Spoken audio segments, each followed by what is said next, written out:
சகல கலாவல்லவன் படம் 9000 அடி. கதை முடிஞ்சு போச்சு சார். கதை முடிஞ்சு போச்சு 9000 அடியோட.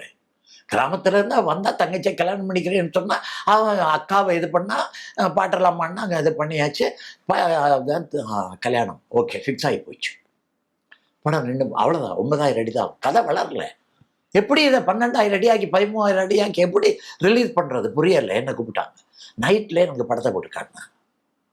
சார் மட்டும் இதை என்ன பண்ணலாம் அப்படின்னு. சார் ரொம்ப ஈஸியான வழி இருக்கு அப்படின்னு. என்ன நீங்க உங்ககிட்ட ஒரு படம் வாங்கி வச்சிருக்கீங்க சார், உம்மிடி குடும்பம்னு ஒரு படம். என்.டி. ராமராவ் நடிச்ச சில்வர் ஜூபிலி போனது. அது எம்ஜிஆரை வச்சு எடுக்கணும்னு ட்ரை பண்ணீங்க. அதில் ஒரு கேரக்டர் இருக்கு சார். அந்த கேரக்டர்கிட்ட அந்த டாக்டர் மாட்டிக்குவார். அதனால அவனை விடுதலை பண்ணி வீட்டுக்கு கொண்டு போகிறதுக்காக என்.டி. ராமராவ் பட்டணத்துக்கு வருவார்.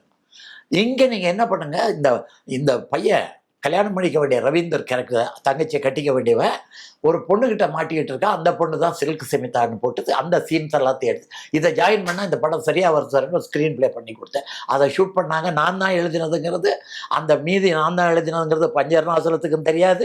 ஏன்னா அவரும் எங்கிட்ட அசிஸ்டண்டாக இருந்து போனவர் முத்துராமனுக்கும் தெரியாது. இரவோட இரவா இரவில் பார்த்து இரவில் எழுதி சரவணந்தர் கொடுத்து அது கொடுக்கப்பட்டது. அதே மாதிரி பாயம்புலி, அதுவும் ஒரு 10000 அடி அந்த இங்கிலீஷ் படத்தை வச்சு எடுத்துட்டாங்க. வரல. சரவணந்தர் கூப்பிட்டு எனக்கு போட்டு காட்டினார். அப்போ அந்த ஃப்ளாஷ்பேக்கு ஒரு ஸ்டோரி சொன்னேன். அதை போட்டு பண்ணாங்க. இந்த சரவணந்தருக்கும் எனக்கும் உள்ள இந்த தொடர்பு இருக்க பாருங்க. இதை நான் சொல்றது அதுக்காகத்தான்.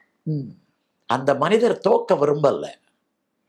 அதே நேரம் தன்னுடைய டெக்னீஷியன்ஸை புண்படுத்தவும் விரும்பல.